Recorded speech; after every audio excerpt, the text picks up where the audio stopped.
Antara topik yang menarik kita akan kongsikan di awal pagi ini adalah inspirasi berkaitan dengan salah seorang individu antara yang pertama menemui dugong di Tanjung Aru. Oh, dugong lama tak dengar. Biasa dulu zaman dulu kita dengar dugong ni macam spesies yang terancam, jarang jumpa. Tapi ini fakta antara individu terawal yang melihat dugong. Biasa kita lihat dalam penceritaan, dokumentari, tapi ini di permata macam manakah sifat dugong? Ya, dan macam mana sebenarnya dia nak bezakan tu dugong ke ataupun tu ialah daripada nampak. Kalau sekilas kita pandang ni, kita pun tak pasti ini haiwan apa. Mungkin melihat daripada mereka yang lama melihat pada fizikalnya barulah tahu, dan sebenarnya dugong muncul di Tanjung Aru ini antara yang melihatnya mereka berkayak katanya di sini. Okey, jadi di Sabah kita bersama dengan Lisa Poroting secara mayang saja secara atas talian. Assalamualaikum. Hai Lisa. Waalaikumsalam. Halo, ya, kabar? Lisa di spesifiknya di mana? Sorry? Tempatnya di mana di KK tu? Di Taman Likas Jaya. Oh, okey. Okey. Boleh tak Lisa dengarkan kami? Boleh? Boleh dengar itu dia. ya. Di KK baik. Sabah. Kalau macam bilah di Sabah, adakah biasa kalau nampak dugong terdampar ke ataupun macam mana? Oh, tidak pernah. Ini first time ni saya jumpa ni dugong ni live lagi. Okey, masa Tidak mula-mula pernah. nampak tu. Masa mula-mula nampak tu macam mana?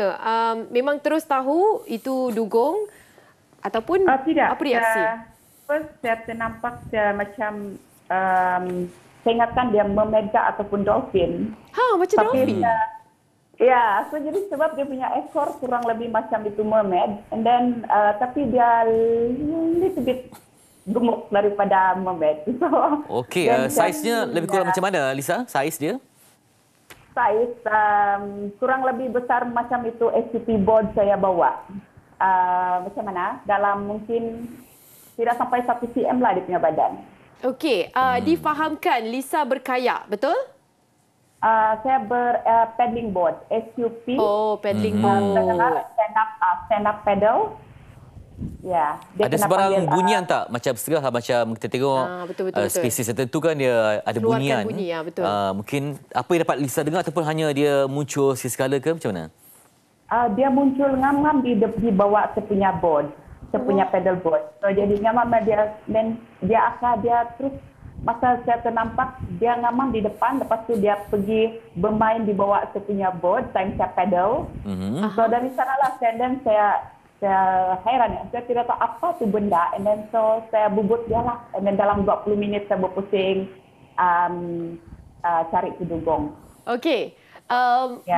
Apa sebenarnya macam yalah, pastinya anda yang dah lama berkayak ataupun menggunakan paddling boat ini, beraktiviti air ini dah tahu dan ada sedikit ilmu apa yang perlu dilakukan ketika anda nampak menemukan apa sahaja haiwan bahagian situ. Jadi antara pertama perkara yang berlaku perlunya dilakukan, reaksi ketika itu memang tidak boleh anggapkan kita mengancam dan sebagainya, kan? Supaya dia takut ke kan? Supaya dia tak lari, tak merasakan terancam dan sebagainya. Apa yang patut dilakukan, Lisa? Ya, kalau boleh elakkan macam speedboat ataupun yang bunyi bising enjin ataupun jet ski supaya dia tidak berapa mengganggu ketentraman tu dugong lah. So kalau mau tengok saya suggest macam pakai kayak, sebab kayak dia tidak kayak e-foil sama SUP dia senang sikit sebab dia tidak mencederakan itu dugong. So ya lagi bagus lah. Yang paling bagus ialah kayak e-foil ataupun SUP stand up paddle. Ada tak hubungi pihak berkuasa yang berkaitan? Betul. Mungkin dia terpisah pada spesies atau kumpulan yang besar yang menyebabkan dia terasing sendirian begitu, Lisa? Maklumat yang diterima macam mana? So far belum ada sebab saya ada kontak sama itu Wild Park. Okay, Wild Park ada info saya kalau orang ada pasal ada nampak dugong ini hari. Saya memang ada pergi cek juga sebab kami pun mau dia protect itu animals kan, supaya dia tidak terancam, dia tidak kesakitan mungkin kena itu bot kah, jet ski kah. So kalau boleh protect the animals lah. Saya lihat saiz dia masih lagi kecil ya. Sebab sebelum itu gambaran kalau dugong dia mesti besar. Mungkin Ya, kemungkinan mungkin itu dalam mungkin juga dia female ataupun mungkin juga dia baby dugong, saya kurang pasti, tapi size dia tidak sebesar macam mana yang orang nampak di Kota Bundesland. Okey. Okey, maknanya ini tak jauh daripada pesisiran kan? Oh tidak, dia masa saya nampak di Dugong dalam 2 hingga 300 meter dari itu pantai Second Beach, Tanjung Aro.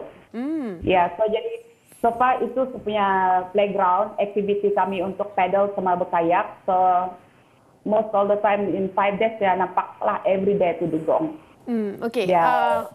Selepas Lisa menceritakan perkara ini kepada mereka yang tahu banyak tentang laut terutama sekali, apa yang mereka katakan? Adakah mungkin dugong tu sesat ke, terpisah ke, ataupun mencari tempat perlindungan ke? Apa antara situasi yang mungkin berlaku sebab kita nampak dia agak dekat dengan pesisir pantai? Ya, kebanyakan orang bercakap mungkin dia sesat.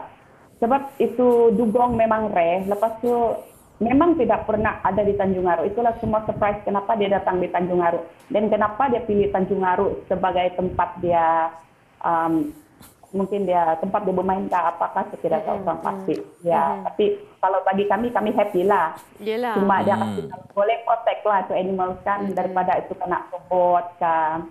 So kalau mau tengok tu paling bagus berkayak lah. Yelah. Tadi Lisa sebut apa? Sempat bubut ke atau apa tadi? Sorry? Tadi ada sebut sempat bubut ke tadi? Bubut Sempat kan? bubut? Ada sebut bubut ke tadi? Tak ada. Bubut. Tiada. Tiada. Kadang-kadang kita nak tahu juga kan perkataan-perkataan yang jarang didengari. Sebubut tu macam rebut ke? Sabah, betul ya? Kan? Macam mau bubut itu dugong. Okey. Kejar. Masa saya nampak itu memang saya pun surprise juga lah. So bubut ya. Nak melihat lagi kan, pergi ke arah dugong. Melihat lagi. Ya. Okey, sebab saya ada pengalaman macam terlibat program yang orang Sabah kan. Jadi dia main bola. Jadi nak kejar bola tu bubut bola. Oh, okey. Terima kasih banyak-banyak Lisa. Lisa Porotim bersama dengan kita.